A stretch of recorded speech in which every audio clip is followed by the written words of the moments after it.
The Bush administration did everything it possibly could to undermine an actual investigation into what happened on September 11th. But why? What were they trying to hide? There's an old saying in Tennessee, I know it's in Texas, probably in Tennessee, that says, "Fool me once, shame on you." If fool me, we can't get fooled again. Well, for one thing, the United States had incredible intelligence on bin Laden and his plans, precise intelligence, actionable intelligence. On August 6, 2001, President Bush received a presidential daily briefing. Its title, literally, "Bin Laden Determined to Strike in U.S." It continued, Al-Qaeda members, including some who were U.S. citizens, have resided in or traveled to the U.S. for years, and the group apparently maintains a support structure that could aid attacks. And then it added this, FBI information indicates patterns of suspicious activity consistent with preparations for hijacking. Bin Laden was mentioned no fewer than 40 times in the president's daily intelligence briefing. CIA Director George Tenet said that in the summer of 2001, quote, "the system was blinking red." So how far-fetched was it that Al-Qaeda might hijack airplanes and fly them into buildings? Not very far-fetched, it turns out. In May 2001, an intelligence report concluded this, "Operatives may hijack airplanes," end quote. The FAA issued a circular to airlines warning of heightened increase in hijackings. And then in July of 2001, the FAA issued another circular, this one noting that, quote, "currently active terror groups were known to plan and train for hijackings and were able to build and conceal explosives in luggage." Between 1999 and 2001, NORAD, which defends North American airspace, simulated a foreign hijacked airliner crashing into a building in the United States as part of a training exercise. And they were not alone. The National Reconnaissance Office, a little-known intelligence agency that runs our spy satellites and remote-controlled surveillance planes, was planning an exercise in which an errant aircraft would crash into one of its buildings. That exercise was on September 11th, 2001, and planned to take place just a couple of miles from Dulles Airport. That's where the American Airlines flight number 77 had taken off before it crashed into the Pentagon. In other words, the idea of Al-Qaeda hijacking an airplane and flying into a building was entirely plausible before 9/11. Officials knew it could happen, and there were other signs as well. During the presidential transition in 2000 and 2001, 9 months before 9/11, Bill Clinton told President Bush, "I think by far your greatest threat is bin Laden and Al-Qaeda." In January of 2001, Philip Zelikow, the future executive director of the 9/11 Commission, attended a briefing in which Condoleezza Rice, the future national security advisor, was warned by Sandy Berger, that would be Bill Clinton's outgoing national security advisor, that, quote, "the biggest national security threat facing this country is Al-Qaeda." On July 10th, 2001, the CIA Director George Tenet and his counterterrorism deputy J. Cofer Black were so alarmed by intelligence pointing to an impending attack by Al-Qaeda that they demanded an emergency meeting at the White House with Condoleezza Rice and her Security Council staff. In fact, on the morning of the attacks, Director of Central Intelligence Tenet told a U.S. Senator, quote, "I wonder if it has anything to do with this guy taking pilot training." And of course it did. By any measure, including according to the heavily biased commission report, George W. Bush, and particularly Condoleezza Rice, had ample warning that Al-Qaeda was plotting an attack. And by all accounts, the U.S. intel agencies were fully aware the hijackers were in the United States, and in fact, had helped at least 2 of them get to the United States. U.S. intelligence was so strong at the time, on the morning of the attacks, the majority of the hijackers were flagged at the airport for additional screening. The question is, how did they wind up on the watch list in the first place? The report never tells us. Well, my name is Mike Scheuer. I worked at the CIA for 22 years.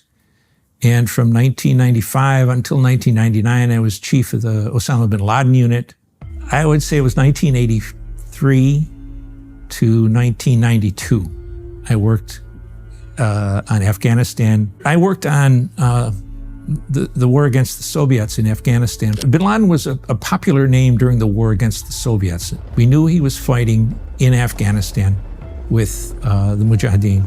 He was the poster boy for jihad in Saudi Arabia, so he was well known throughout the Arab world. Osama bin Laden was born in 1957 in Riyadh, Saudi Arabia, into a well-connected and wealthy family. He was one of 50 siblings. His father built a multi-billion-dollar construction business reconstructing, among other things, the cities of Mecca and Medina. In 1979, Osama bin Laden moved to Afghanistan to fight the Soviet invasion there. After the war, he returned to Saudi Arabia, but he was eventually exiled to Sudan because he was openly critical of the Saudi government's close ties to the United States. In 1996, he returned to Afghanistan and declared war on the U.S. In 1996, bin Laden announced what he said was his declaration of war against the United States. And it's a very compelling document to this day because it doesn't have anything to do with what the American people were told about either Islam or Al-Qaeda or Osama bin Laden. America was targeted for attack because we're the brightest beacon for freedom and opportunity in the world. The basis of the declaration of war from him was, get out of our land. That was a compelling message within a Middle Eastern framework that had been dominated by the United States government and the Israelis since the end of World War II. Since then, the United States has been repeatedly attacked in the region. Now the fanatics behind this bomb have given the French soldiers and their American counterparts 10 days to leave Lebanon or die. In 1983, a group called Islamic Jihad murdered more than 300 U.S. Marines at a military barracks in Beirut. At the time, it was the largest non-nuclear explosion since Nagasaki. The four-story concrete building collapsed in a pile of rubble. More than 200 of the sleeping men were killed in that one hideous, insane attack. In 1993, a Pakistani national called Ramzi Youssef bombed the World Trade Center in Lower Manhattan. The key question now, was this a one-off attack or the start of a campaign of bombing? By 1996, Al-Qaeda had emerged as the single clearest threat to the United States. In response to that threat, the CIA created something called ALEC Station, otherwise known as the Bin Laden Unit, which Mike Scheuer ran. But as it turned out, not everyone at the CIA wanted to help fight Al-Qaeda.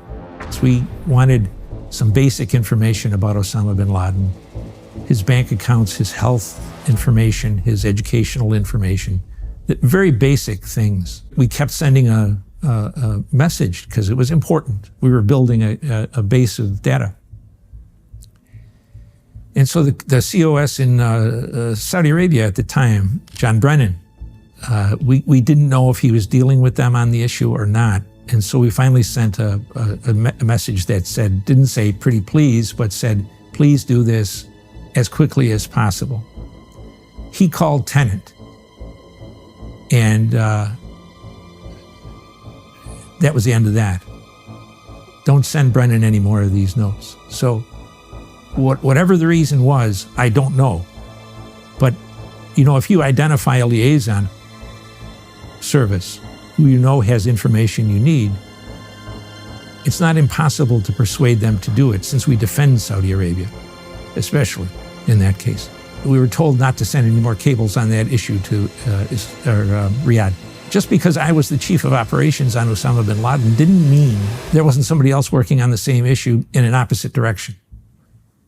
And as it turned out, the opposite direction carried the day with the approval of presidents. As Brennan was withholding critical information on bin Laden, the CIA's Counterterrorism Center started developing a plan to capture bin Laden at a terrorist training facility known as Tarnak Farms. Tarnak Farms is where he lived.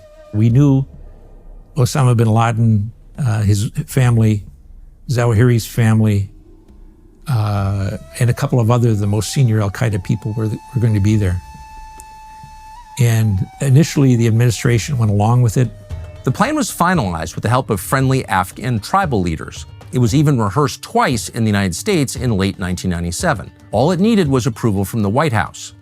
On March 7, 1998, Richard Clarke, who headed the Interagency Counterterrorism Security Group, described the plan as embryonic to then National Security Advisor Sandy Berger, even as the CIA was conducting its third rehearsal of the action.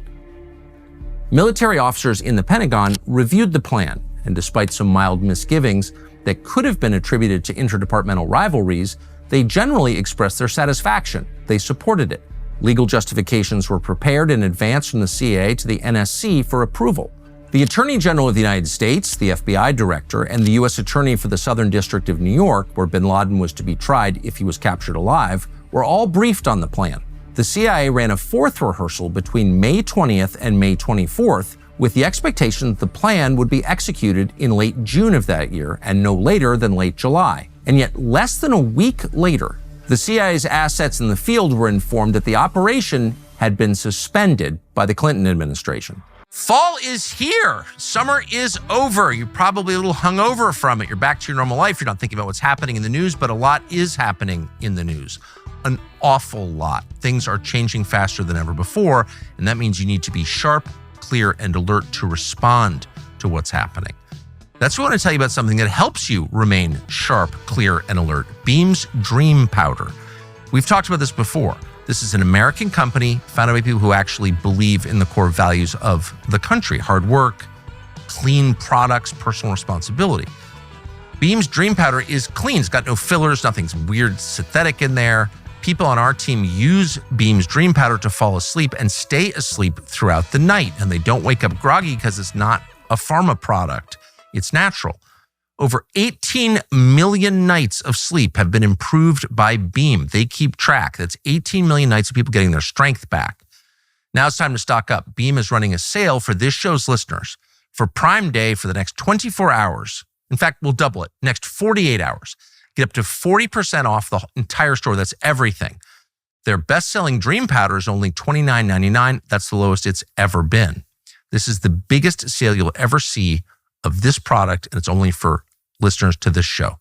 Visit shopbeam.com/Tucker. Use the code Patriot40 for up to 40% off.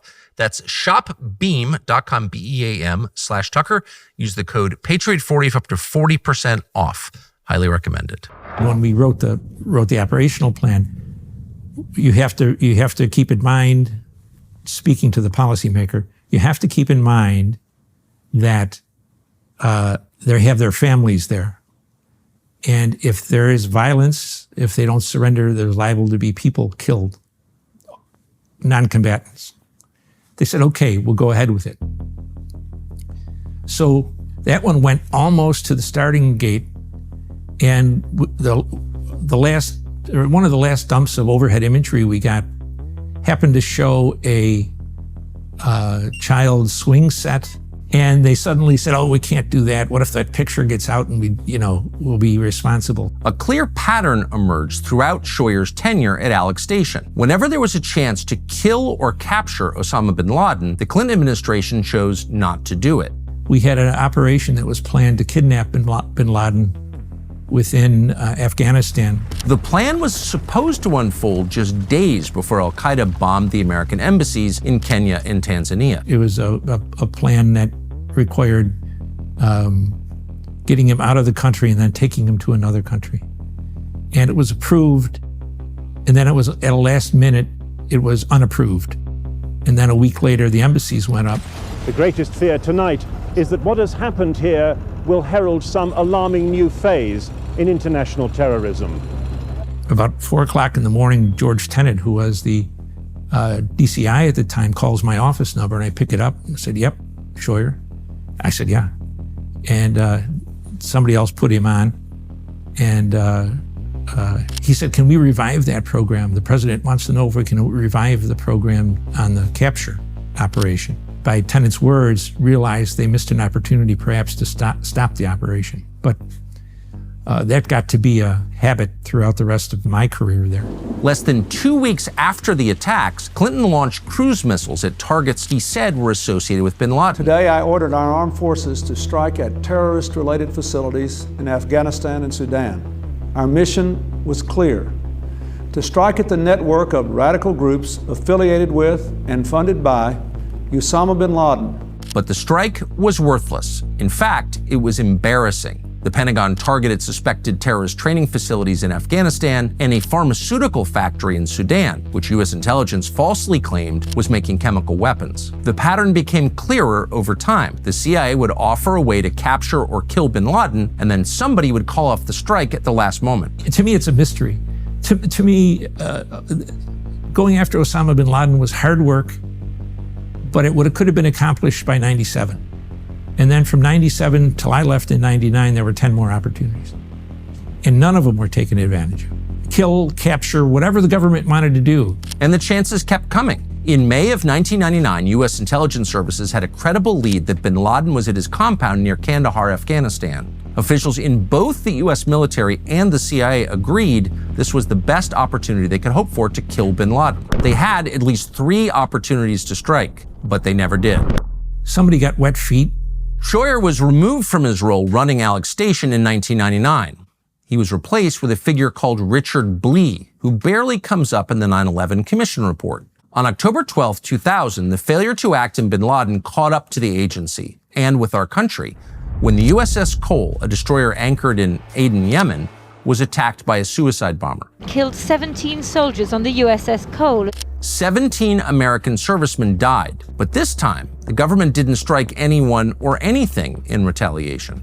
The official reason given by the report for the lack of action was that the administration lacked definitive proof that al-Qaeda was responsible for the terror attack. We knew right away it was Osama bin Laden. And then I hear Clinton on the radio or on the television saying, well, my experts, my team, my intelligence community says we can't be sure if it's Osama bin Laden or not, or al-Qaeda or not. And we just stood there and said, no, what is he talking about?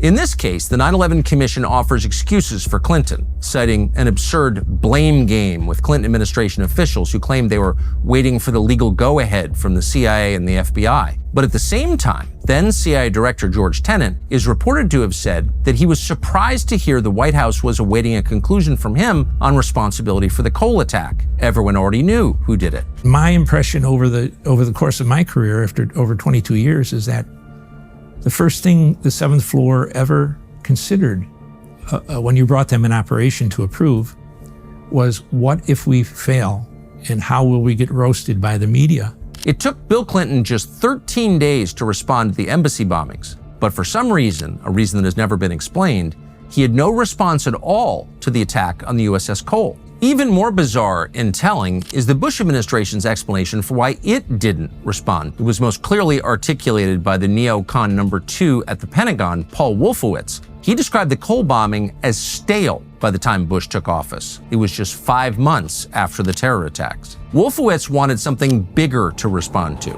and soon he got it. It was remarkable to watch this, especially after the man had declared war on us, reiterated it, said, your time is coming. We hadn't had a friend like that in terms of divulging what their true mission was since General Giap. And we didn't listen to him, and look where it got us. And look where we are now. Not only 9/11, but we lost another war to the Afghans.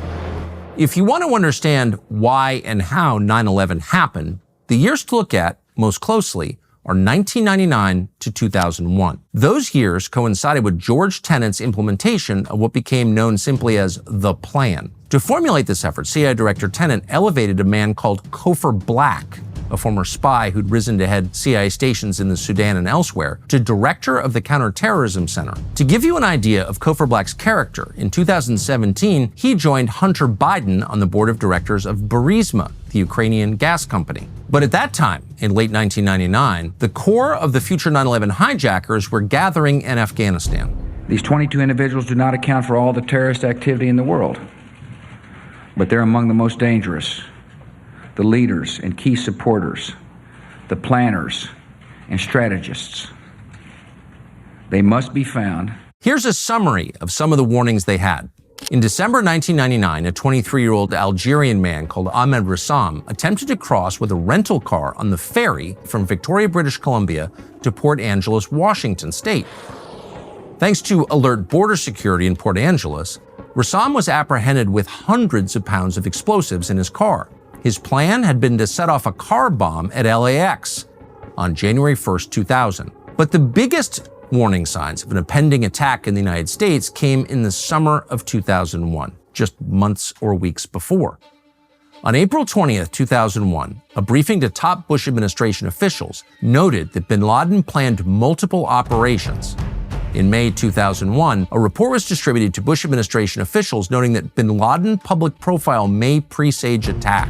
On May 16, 2001, an intel report mentioned a phone call to an embassy that bin Laden's supporters were planning an attack inside the United States.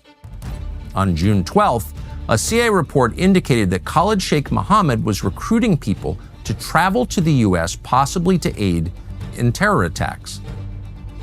On June 22nd of that year, the CIA notified station chiefs about intelligence suggesting an al-Qaeda suicide bombing in the United States could be on the way.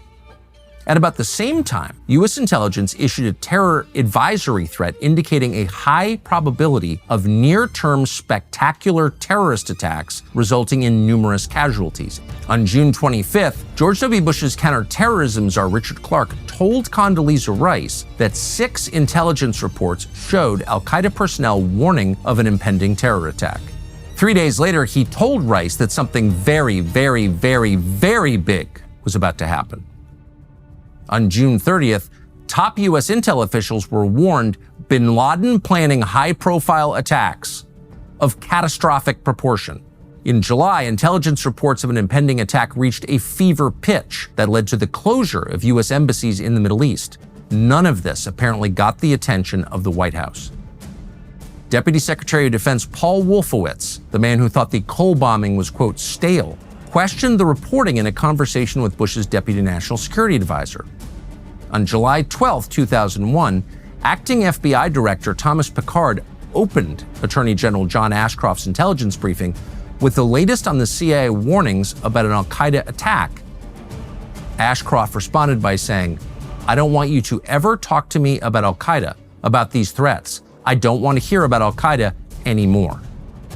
Pickard appealed for more counterterrorism enhancements, meaning funding, an appeal the Attorney General denied. On September 10th, the United States was attacked the very next day.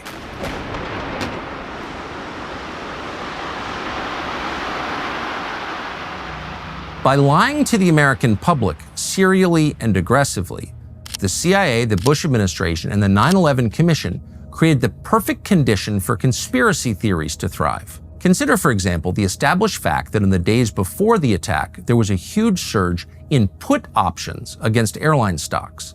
Who beside al-Qaeda knew the attacks were coming? And who specifically profited from these trades? It seems possible, probably likely, that foreign governments, including supposed allies, knew the plot was coming. Why didn't they warn the United States? And why did U.S. authorities rush to ship all the debris from the attacks abroad almost immediately, making it impossible for engineers to study the crime scene? Those are just some of the questions we will address in the next installment of our series.